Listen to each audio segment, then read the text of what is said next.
Hello. Welcome to another Tarah Talks. It is a pleasure to have you with us here today. This week we get to talk about self-care for entrepreneurs. This is something that is near and dear to my heart, or at least my husband says it should be more near and dear to my heart.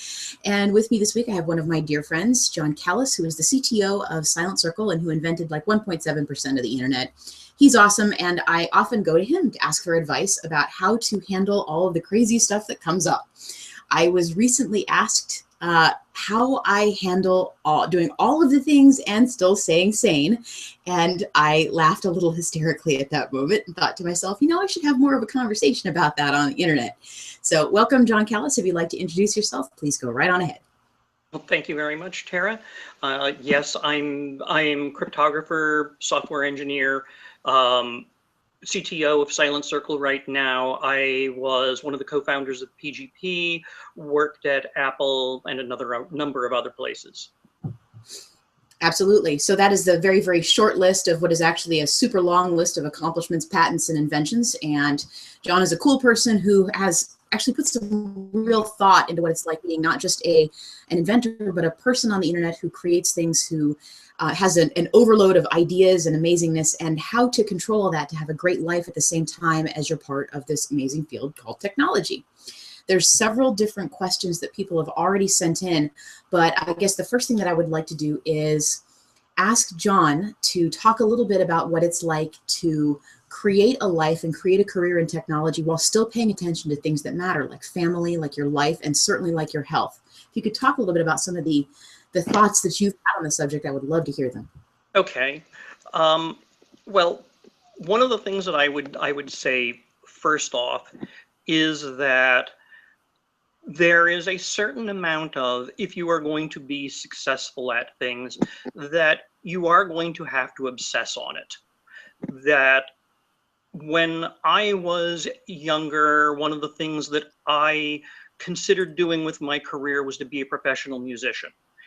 And I went to an awful lot of education that if you want to be a professional musician, they send you to when you're still considering this. And they pointed out that you have to obsess about what you're doing, that there are lots of people who are going to obsess and they're going to practice more, they're going to be more creative, they're going to do all of these things. And if you consider what you are doing to be a 9-to-5 job, then you're not going to be successful in any sort of competition against the people who do obsess over it. So there is you have to have it be a calling. It has to be something that you do because you want to do.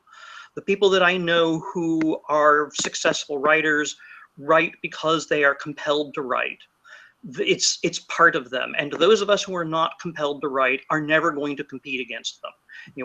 Even if you manage to do that one novel, it'll probably be your only novel.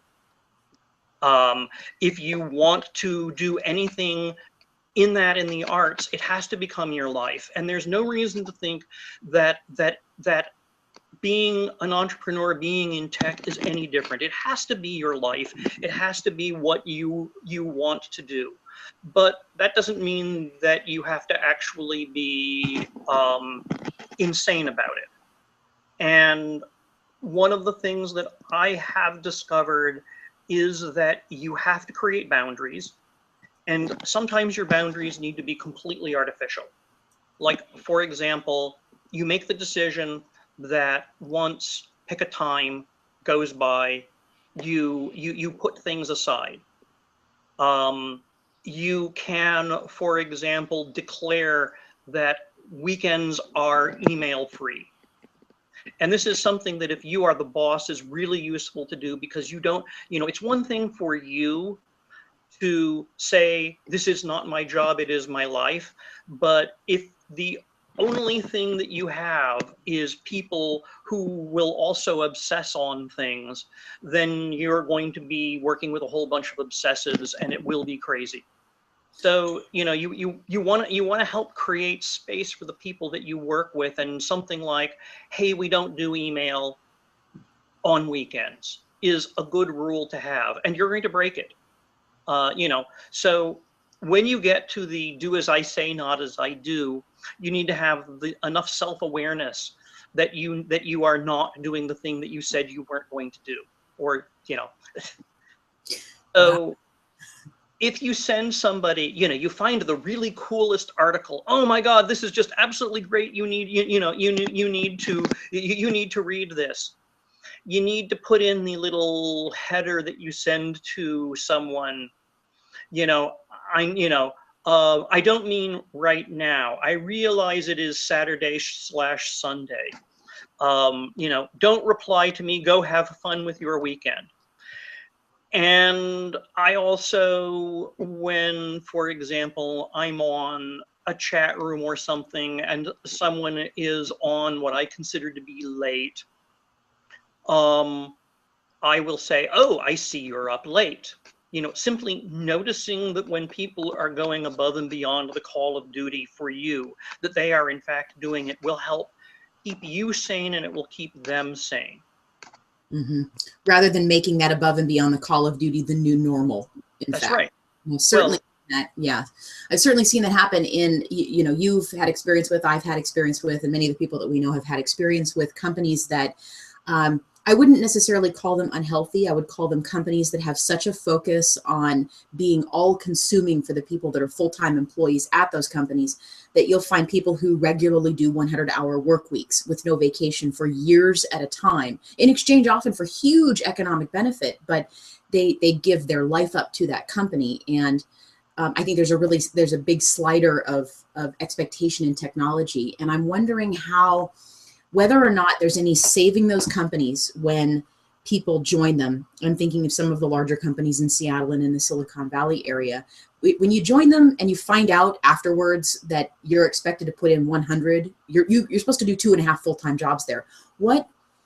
Is there any saving you, or do you just get out? There can be a certain amount of both of that. You were saying, oh, I'm not sure that I would call them unhealthy. And I was thinking, okay, so would a better word be toxic? Yes, actually, that might be a better word. I'm trying to be polite. The truth is that I've seen a lot of toxic environments, some toxic environments inside small, and often inside bigger companies that have deliberately created that atmosphere. So, well, there is a certain amount of obsessive behavior that is fun, but you can't run flat out forever.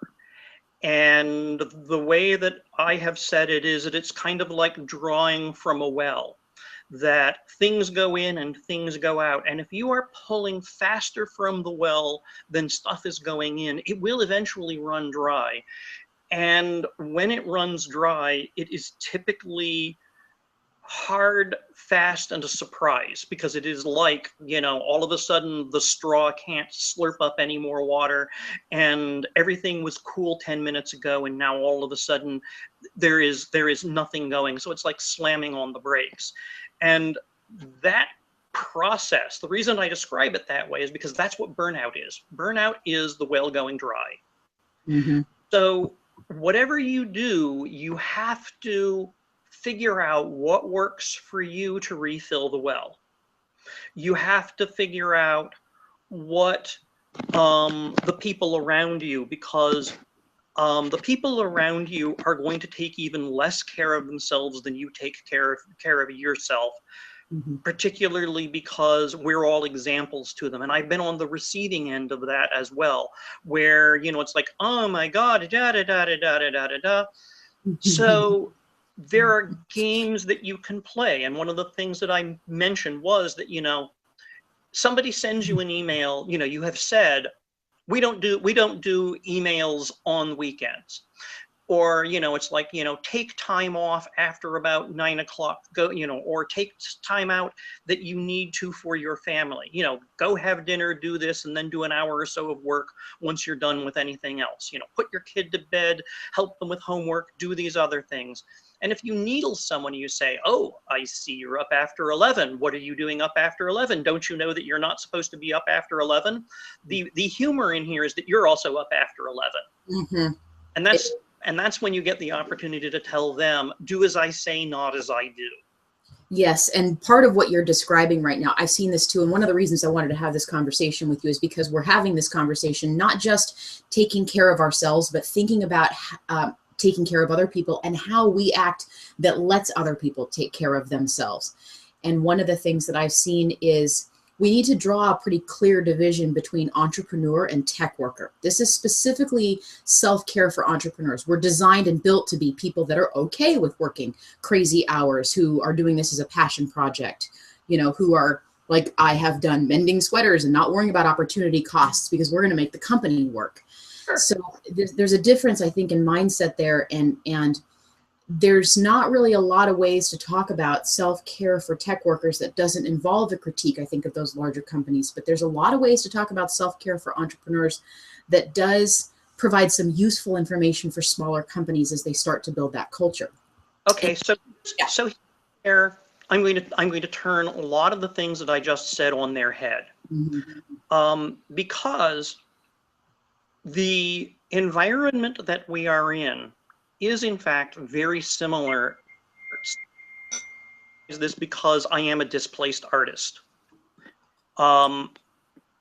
It results matter, time doesn't matter. Motion is not progress. That there have been times when I turned out something in about 15 hours, perhaps even straight, that was 6 or 9 months worth of work. And and I know my subconscious was working on it for a long time, but the actual time spent doing it was in a flurry of passion. Well, there are lots of people who have grown up in the idea that you do have 9-to-5 jobs. If you are a store clerk, you're putting in hours, you're not doing stuff. And there are a lot of places where I've seen where the culture of work gets put in. And if you sort of creep around once 5:36 hits, you start noticing that there are lots of people who are in the office till 8 or 9, but they're surfing the web. And I will say there is a certain amount of web surfing that is part of your job. Yes, absolutely. You have to keep current with events and this, that, and the other thing. That is part of your job. But you could be doing that web surfing from home. You don't have to be there. You could go spend time with your family while you're reading a bunch of articles. You could be doing other things. You don't have to be in the office. And I am really of mixed feelings about in the office. And part of that comes from presently my team is incredibly distributed, and we don't have lots of people who are even within an hour's drive of each other. So we are by necessity using all sorts of telecommunications tools. I've also Slack, chat, everything. Yeah. And I've also worked in places where the office environment was good, and there are companies that flat out have said, we really want to have some nucleus of people who all come into the office because there are so many things that can be solved over lunch. There are team bondage things. Oh, sorry, bonding. Fair enough. A couple of startups in Seattle that might have that apply to them. And what I really mean that there's an awful lot that if you go out to lunch with people 2 to 5 times a week, that you sit around and you do chatting, that an awful lot of work gets done when you are not obviously doing work. Because there's the understanding how other people work. There's the little idea that gets bounced off of things, and you don't get that when you telework, which is why it isn't necessarily either good or bad. It's just different. You have to recognize that if you are distributed with people, you are not going to have the same sort of interpersonal communications that you will have when you go out to lunch with each other. You will have different ones because that Jabber Room, Slack, etc., they are different communal spaces. they're not the same. They are a communal space and they're different. And they don't work the same way, and they also don't work for different people the same way. That's very true. Well, I mean, and just talking about how people are different, I think the notion of what people want and need out of their lives changes based on who they are. Some companies collect people that I think inherently have a really unhealthy idea of what they can and can't do, and some companies collect people that are they're time servers, they're process people. So there needs to be a healthy balance between the two. And I'm more interested right now in how to create that. But to be perfectly honest, I'm not a very good example of somebody who provides an example of someone who takes care of themselves really well. So when this is a hypocrisy thing you and I have talked about a little bit before, which is interesting. The do as I say, not as I do. When you find yourself in one of those environments, you take the same sorts of things that I was saying and you use them to your advantage. And we all do that. Like you intentionally send an email at 11 p.m. You do in fact do a little bit of checking in on the weekends when, you were just sitting around with a beer anyway. And perhaps you were in fact thinking about something. So there's a certain amount of, you can do that, and everybody does those sorts of things. You can see that there's always the gratuitous evening post from someone, and everybody always plays those little games no matter who they are on it. And so, that is one of the ways that you can help protect yourself. But also making sure that you understand that your job is delivering results rather than spending time. It took me a while to learn, particularly when I was doing a lot of programming, but it's also true when I do writing and other things. I'm finishing up a talk that I'm going to do, and I walk away from it and I come back. And there are times when you get to something that you have to say, this isn't working. There are a few of us who are friends, including Tamsin, who at the yearly crypto conference in Santa Barbara, we are somewhat notorious for the humorous talks that we do. And this is something that we have to do the talk. The rump session where these things are given is always Tuesday night. So sometime between Monday and Tuesday, we have to do the talk. And there was a couple of years ago that we had some ideas about how to do something, and it was 10 o'clock Monday night. It was dead tired, this, that, the other stuff. It wasn't working. It wasn't funny. And I said, this is it. It's late. We're tired. We have to just put it away. Next morning, I got up, and in the shower, I said, I know how to do it.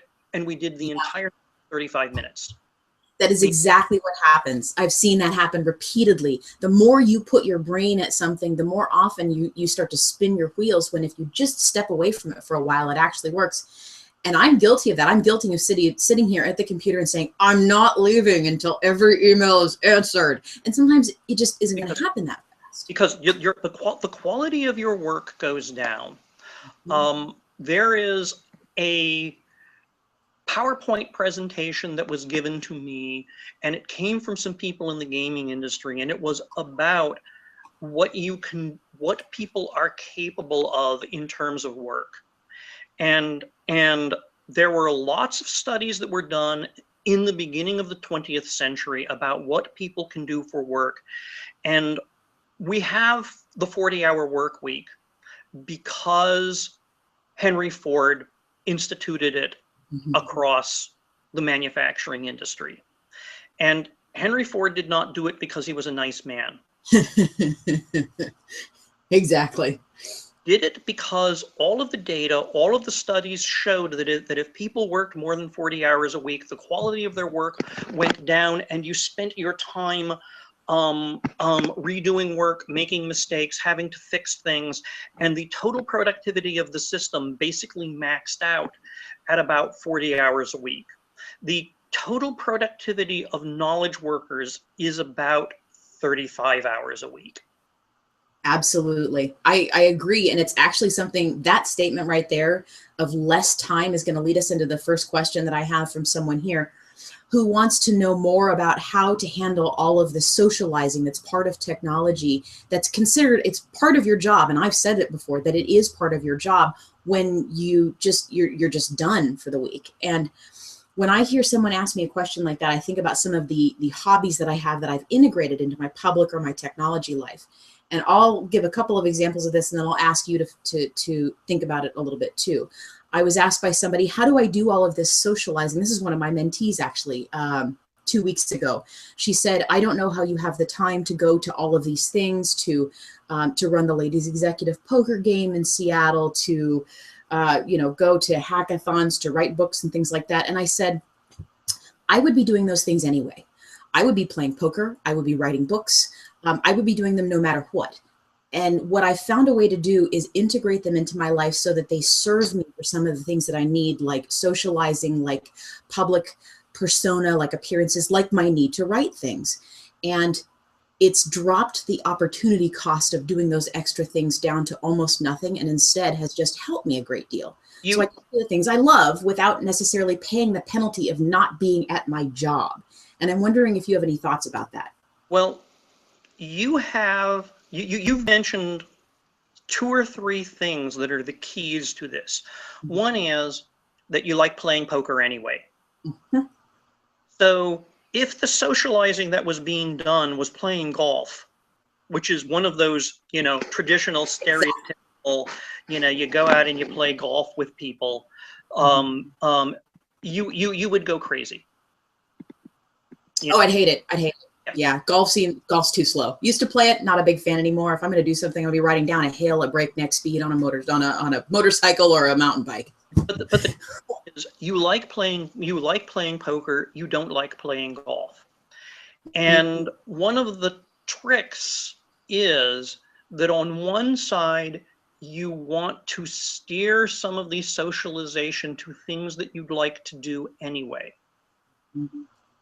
And the flip side of it is that if you don't like doing this, there's a certain amount of, yes, you need to show up, but you actually need to show up less than you think you do.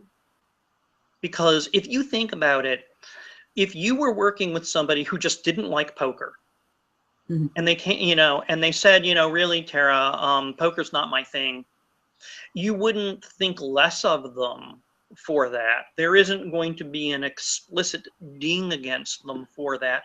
And very rarely is there an explicit ding against saying you don't like doing these sorts of things. And there is the lost opportunity cost as well, because just like those water cooler and lunch conversations, you're not present for them. If you are a remote worker, you're not having the lunch conversation that other people are having. If you don't go to the poker game, you're not going to have that. But so what? So what? It's a lack, but it's not one you would have noticed as much of anyway. And yet, the woman that I was speaking to was very impressed at the notion that I could have all of these things. And this is a gender issue, that so many of them are traditionally more masculine, things like playing poker and going to the distillery and the cigars and startups and things like that. And I said, some of these things I'm just interested in. Some of them are where investors live, and I go hang out with them on purpose. But poker is a great conflux of people in technology, and there's other stuff I've seen people in tech do. Ping pong tournaments are huge. That's a way for people that I know have a problem getting enough exercise on a daily basis that build it into their lives. And yet ping pong isn't inherently technology. It just seems to be a way that a lot of people have really enjoyed meshing fitness, competition, and their job with the socialization that they have to do. And now Seattle has a gigantic, huge ping pong tournament scene. It's crazy. But there's going to be a certain amount of just recognizing that this isn't your thing. Mm-hmm. And like anything else, suppose you were a musician and you're playing in a band and it pays well and they've got gigs, but you just really don't like that style of music. Mm-hmm. Well, there comes a point at which you really need to say, look, I need to go find a different band to play with. There needs to be, if the you don't need to socialize with people. They are not your friends. They're your coworkers. And, this relates to something that I've said a number of times, which is that I hate working with my friends. I don't mind being friends with the people that I work with, but working with your friends sucks because it's a different dynamic. It's like how you deal with things not happening right when it's one of your friends, and and especially when it isn't like it's anyone's fault. Perhaps even more so than when it is somebody's fault. But if it's somebody that you have a great working relationship with, and it turns out that you're friends, that's a completely different thing. And so, you need to have, or inevitably will have, the people that you like socializing with and the people that you like working with, and there will inevitably be some overlap with them, but they don't have to be the same thing. And if you're with the wrong group of people, and that wrong group of people takes the fact that you don't like poker and you are excluded from things because of that. You mentioned that one of the problems that women have had is that there are these work/social things that aren't the things that women particularly like to do, and how do you get involved with that? And that is a sexism issue. But the underlying issue, which is that there's a bunch of people who like doing something, and you're not part of that group of people. That group of people does not value the differences in personality types and desires and so on. If they produce a product that is quite obviously, if they produce a chat room, or they produce something like a Slack competitor that is quite obviously done by people who all play poker together, it's probably not going to be very good for people who don't play poker. I've seen that happen again and again. Yes.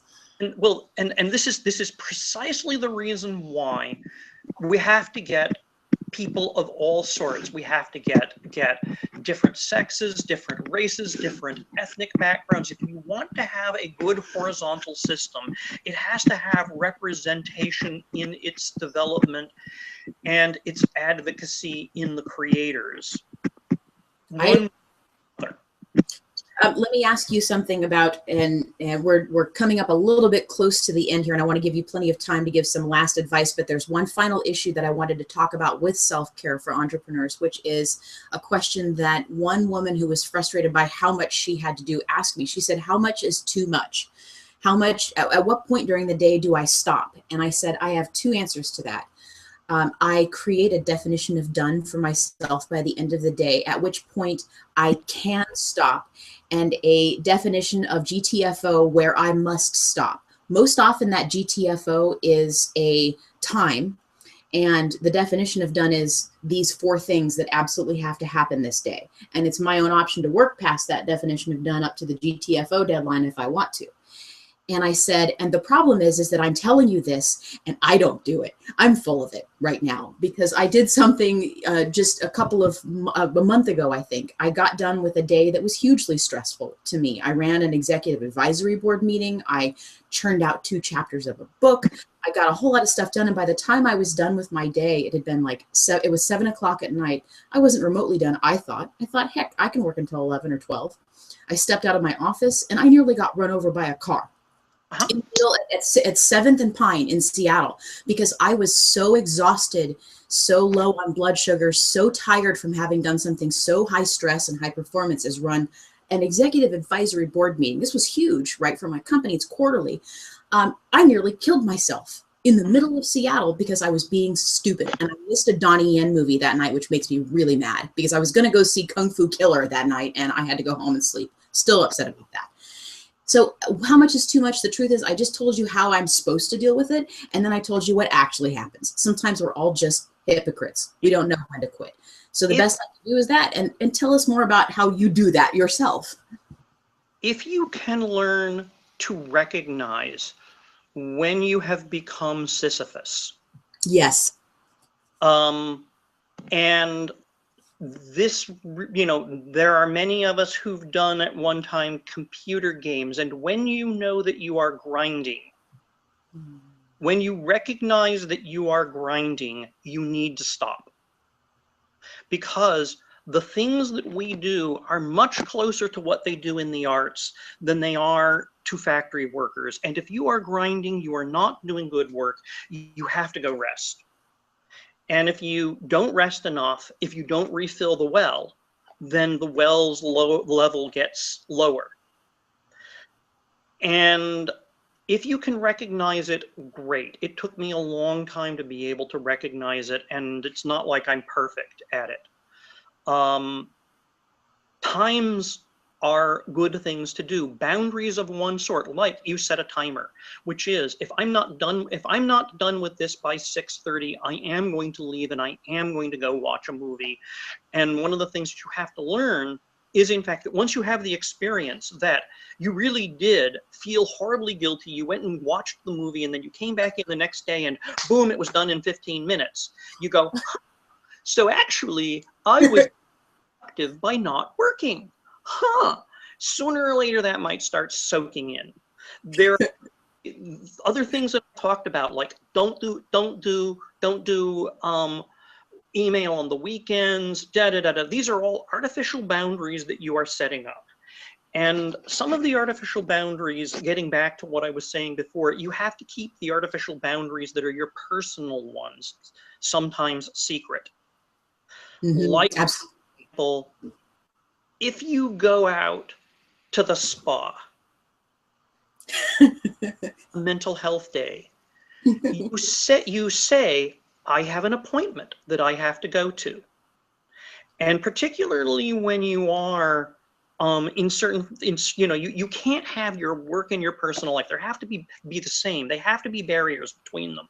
You have to be able to say, there are things that I have got to do, and you can't, and I don't have to tell you what they are. And if you do things like say, no, really, it's, I'm going to go out. I'm going to go out to a movie. I'm going to go do this. I'm just going to sit at home and veg. I'm going to play video games. I'm going to have a big glass of wine. That you need to do something like not tell people. You have to say, I have an appointment. I am doing something. And when you know that you're being productive, because you've hit the wall, you are grinding, and what you have to do is work by not working. Other people don't understand that you work by not working. Mm-hmm. People don't understand that you're actually putting in 100 hours a week when you only put in 50. That is the greatest way to put it that I've heard so far. And a lot of it does have to do with the fact that people truly don't see necessarily the work that tech workers do as arts. They think of it as intellectual work or white collar work. They think of it as the white collar version of a factory worker, of manufacturing. And at the developer echelons of programming, in fact, in most parts of technology, when you get to the thought leader parts, when you get to writing and speaking, when you're in the industry and you're an entrepreneur of any kind, this is art you're creating. It's not just gears. So we do have to take care of ourselves better. And part of the reason I was laughing when you just said the sooner or later you're going to let that soak in is I have the feeling that you said that to me about 3 times so far in my life. And now everybody gets to hear that I need to have that soak in just as much as everyone else does. No one gets it all the way right. No one's perfect. And I'm going to, what I'm going to do? I'm going to break your rule. I'm going to go see a movie tonight, and I'm going to not probably feel very guilty about doing it. No, that's not going to happen. But I'll give a crack at it. I'm going to try for some self-care. So let me ask you, Jon, is there any last advice or any words that you'd like to tell people about how to take care of themselves as they go through this crazy tech entrepreneurial journey? You and I should do a little bit of the research, because I can find the links that will show you that continual 60-hour work weeks ruin your productivity. And one of the things that you have to learn as part of this is that if you cause, through lack of sleep, et cetera, a 20% drop, if you're only running at 80%, then you're producing in 50 hours a week what you could produce in 40 hours a week. And the irony here is that you could actually up the quality of your life and not ruin the quality of your work by working less. This happens all the time. The studies for a lot of this go back 50 years, when automation tools and like word processors and so on came in, lawyers and other knowledge workers of the times produced better briefs. They didn't produce more of them. And the productivity gains that happened were that the quality of the work went up, but the total output did not. And part of what will happen, and you see this in some of our sub-industries like gaming, that the reason why games sucked is because they worked too hard. I absolutely agree. Why games perpetually got shipped and are continuing to be shipped, especially at some of the big producers with huge amounts of error, unbelievable amounts of DLCs that have to happen later on just to fix some of the errors that are running in a game that should have been run and created by people that had time and energy to think about things. And instead, yeah, the games industry is very unhealthy, I think, in a lot of ways. And most of us are the same way. And we should give ourselves the assignment of finding some of the links to the data that is out there on the net that shows that you are less productive when you work too much, and you actually destroy your own productivity when you work too much. I love it. That's a Medium post that I think is waiting to happen, especially for people in technology. So we'll have to think about that since, and now I'm assigning myself some more work, so I should probably stop doing that. All right, folks, thank you so very much. Thanks, Jon Callas, for being here this week with us, and we had a wonderful time. I look forward to seeing you again next week. We will talk next week about more of some of the great stuff that happens to us in technology, and I've got a few great guests that I'll announce over the course of the week. Have a wonderful week. We'll see you soon.